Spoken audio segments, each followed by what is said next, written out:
Psychologies magazine. Susie Walker from Psychologies magazine. I am delighted today to be joined by the amazing multi-Olympic amazing champion, Chris Hoy. Welcome, Chris. Lovely to see you there. Thank you, Susie. Hello, everybody. Everyone that's watching. Great to be here. Lovely to have you join us, Chris, today. So today we're going to be talking about Chris's new book, which I love the title, Be Amazing, an inspiring guide to be your own champion. I love it. Oh, lovely. Hold it up. Let me see. A bit of product placement. There we go. I love the cover. Thank you. I love it. That's really, really cool cover. And it's not for adults, but I've seen the proofs of it, and actually I loved it. I know it's for 9-year-olds and it's for young people. But you as an adult, I got a lot out of it too. But what inspired you to write the book, Chris? I guess when I was younger, when I was growing up, I always had this impression that anyone who was successful in life, champions in sport, people who are amazing singers, dancers, broadcasters, chefs, whatever they were famous for, they were just destined to be great. They were born differently to the rest of us. And that was just who they were. And then as I sort of grew up and as I sort of, learned a bit more, did a bit more, progressed in my chosen field, I realized that's absolutely not the case. And that people who are successful tend to be people who have found their passion. And because they found their passion and they enjoy it so much, they work a bit harder at it. And they've progressed and they've gone on and they've become successful, not because they have some innate talent, but because they've done incredibly well because they've worked so hard. And so I kind of realizing that over the years, the penny dropped, and I thought, well, I don't think this message is actually getting out there. You see all these programs on TV, the talent shows, the fame shows, and I've been around so many schools chatting to kids, and often, you ask them what they want to be when they grow up, and they'll put their hands up and they'll say they want to be famous. And I just thought that was so depressing that, we'll say, well, what do you want to be famous for? And they say, well, I just want to be famous. It doesn't matter. And that's kind of what they've been fed so often. It's all about the fame. It's about the fortune. It's about the success. And really, every single one of these people that are on the talent shows, whether they're singers or dancers or whatever, they've had to work incredibly hard to get there. And I think that message is getting lost. So I thought I'd write this book to encourage kids to get the best out of themselves, to find their passion, to aim high, not to limit themselves and what they think they can achieve in life. But at the heart of it, the core of it, it's not about the end goal. It's not about becoming an Olympic champion or winning a gold medal. It's about enjoying that process and about the journey. Because the more I've seen, the more I realize that, it's absolutely not about the winning. It's about the love of what you do and getting something from that every single day. So how do you, as a child, and for parents who are watching this, I was just chatting to you earlier saying that I'm living on a canal boat at the moment because my son all of a sudden said to me when he was choosing his sixth forms, I really want to go to this special film school in London, and we didn't live in London, so we ended up moving to canal boat. But for me it was, what did he want to do? What did he want to do? And he was like, oh, I don't know. And then all of a sudden he said, I really love making films. And he has loved making films forever, YouTube videos, all of that thing. And all of a sudden I thought, I just have to get 100% behind him because that was his passion. But, there was a part of me that also thought, films, what on earth are you thinking? It's such a difficult industry. He wants to be behind the camera, but still, it's such a difficult industry. And so there's two parts of it. Is one, how do you encourage your child to actually say what they really want to do? And how do you stop yourself as a parent from discouraging them? Do you know what I mean? Because you're like, I wanted to say, oh, come on, be realistic. Yeah. But I thought, shut up. I think you've done brilliantly. I mean, that's amazing, the support you've shown him. And when I was in my sort of early to mid-teens, I was doing okay at school, but I just didn't know what I wanted to do. You're forced to make choices about subjects, and then you've got to think beyond the subjects. Well, then what do you want to do at university? What career are you going to go into? What job are you going to get? And I think, when I was maybe, a very young child, there was still this notion of a job for life. You get a career, and then this is you've set your path, and this is what you're doing, and it'll never change until you're 65, you retire, and you go and, potter in the garden. And I think the world has changed. And I was very lucky. My parents, they were quite forward looking, in that they said, well, okay, cycling, you can never make a living out of that. It couldn't be a job. It's impossible. There's no way of doing that for a living. You're going to have some sort of fallback plan. So when you finish your cycling, go, see how far you can go with cycling, but have a career to go back onto. So I got some reasonable grades. I went to university, I got a degree, and then I went for cycling, and I thought it would last maybe 2 or 3 years max. And then I did an extra year, a couple more years. I made it to the Olympics, and then it kind of spiraled from there. But realistically, there was no way I was ever going to make a living out of cycling, but it did happen. And I think that if you, exactly as you said, if you have a passion, if you can support your children and help them to follow their passion, if they go with the right, it's not just a sort of blind optimism that it'll work out.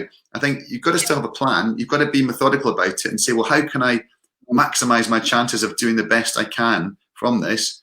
And as I said, it's not about the end goal necessarily, but you still want to try and achieve the best that you possibly can. So if you have a plan, if you write it down, if you break it down into small stepping stones, it doesn't have to be this big scary goal that you keep thinking about. If you break it down into just what's the next thing I've got to do, what's the next thing I can do to improve, the next target, almost on every single day you have a purpose, you have a reason to get up and to get on and to really kind of motivate yourself. And I think it's great to be going for these things, but equally you set your target on one thing, and it could be that I was wanting to be a professional cyclist, but it could end up being that your journey takes a slightly different direction and you end up going somewhere else and being something else entirely. But if you go with the right positive attitudes and you take all you can from that, learn from each experience, I think it helps you, and then you can apply that in other fields, in other ways. I mean, I love what you said about it's a journey. I mean, it's the piece of it is you start going, what for us at Psychologies, we talk about heart leap. It's like, do what makes your heart leap and start on that journey. But so many of us go, oh no, but I can't. Just right at the beginning, people say, oh, that's not for me. I can't do that. That's not possible for me. And that's why I love the idea of your book. You're amazing. Start from the place of why not? Why not you? Yeah. It doesn't mean you have to be, as you said, you weren't the best cyclist ever, but you just were passionate about it. And why not you? And it's not just, because I always say with writing, people say, oh, I want to be a writer. I want to do this. And I'm not the best writer, but I'm 10% talent and 90%, getting up and doing the writing and doing the editing.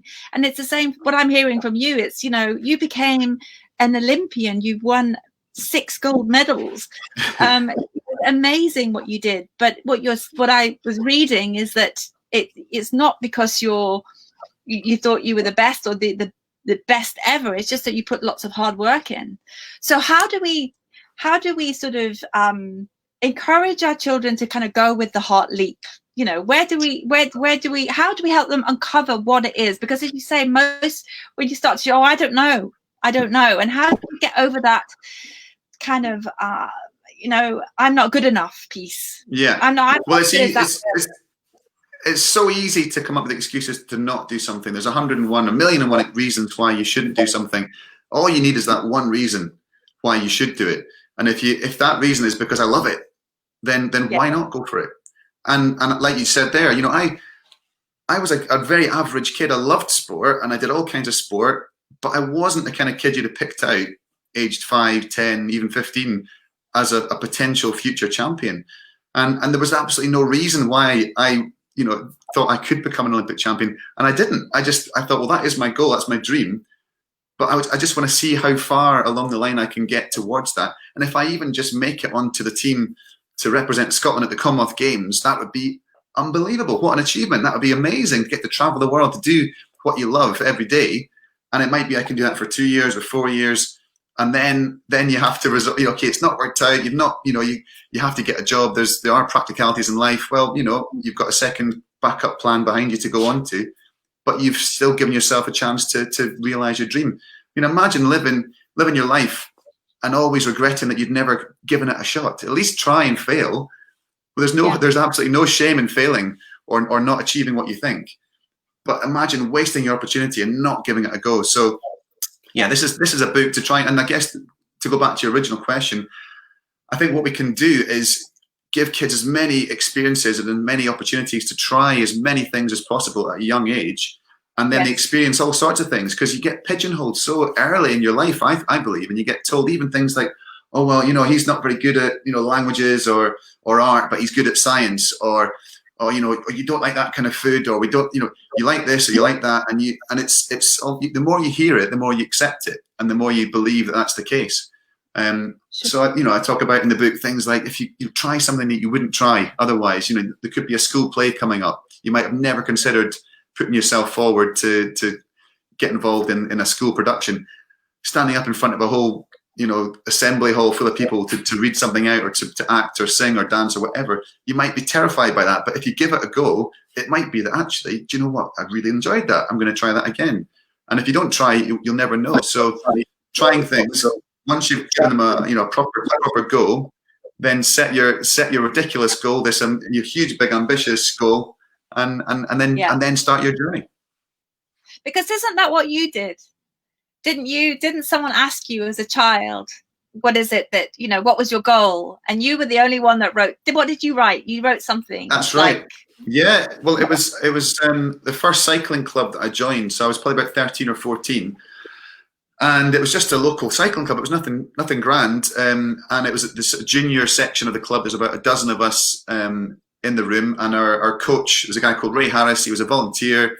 Him and his wife ran it just for the enjoyment of being having a cycling club. And he said, look, I want to introduce to you all this concept of goal setting and how important it is to have a goal, have a purpose, and have something to aim for. He said, I want you to all write down on a bit of paper your short-term goal for this year, what you want to achieve in cycling in the next 12 months, your medium-term goal in the next 4 years, and then your ultimate goal in cycling. What would you like to achieve? And everybody wrote them down, and then we had to read them out to the group. And I was the only person that read out that I wanted to be Olympic champion.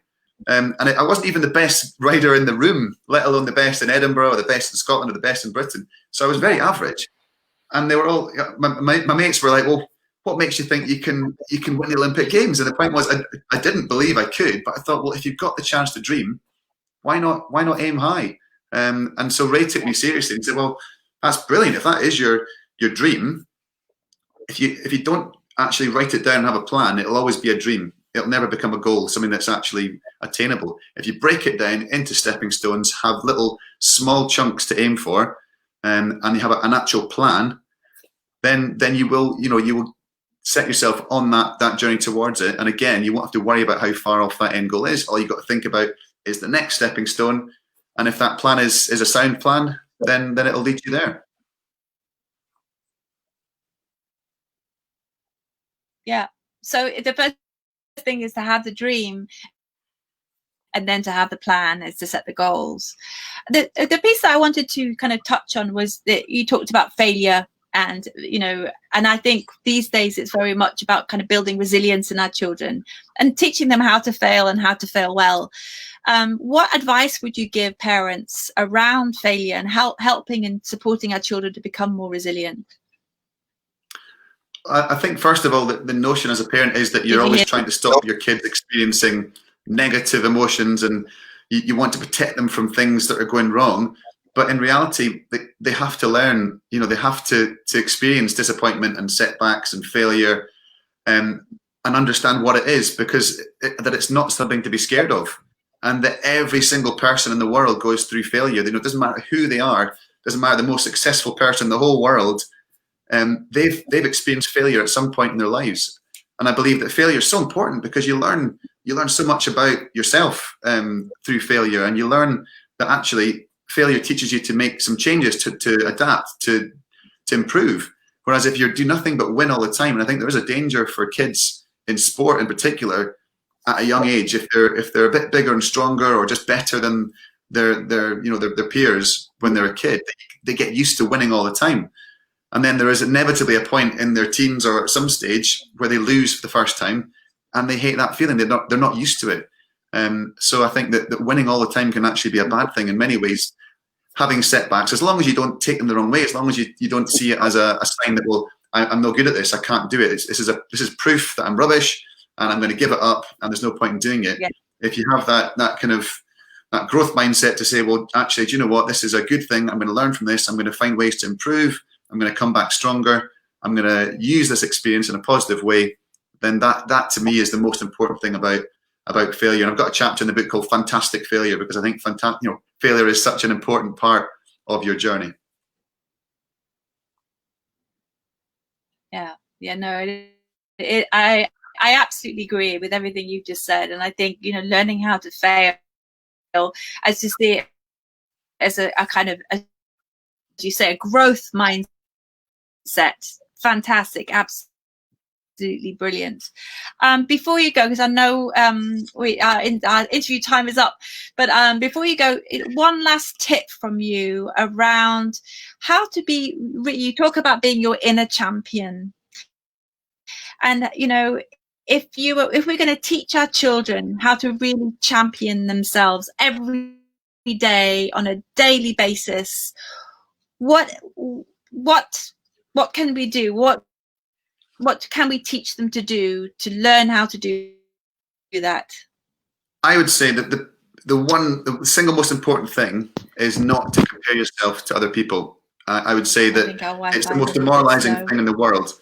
You know, if you keep comparing yourself to other people, there'll always be someone that's better than you, faster, bigger, stronger, better looking, richer, happier, whatever. Focus on yourself. If you can say that today I'm going to be the best that I've ever been, and improve on your previous personal best, and you're going to approach the day with a positive attitude, that is all you can do. It's just the people who end up looking around at other people and always comparing themselves, they're never going to be truly happy. So I would say that's the most important thing. Be the best you can be, and then you'll get the most from the day.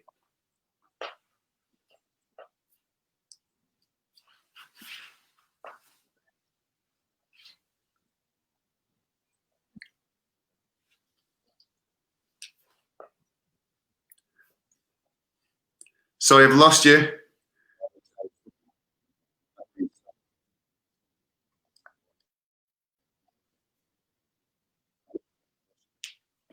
I love the idea about, so you compete with yourself, if anything, you know, look at yourself rather than with other people. I think it's a brilliant advice. Chris, thank you so much. Hold up your book again. Thank you. Hold up your book. Thank you. There we go. This is the wonderful Chris Hoy. There you go. Hold up your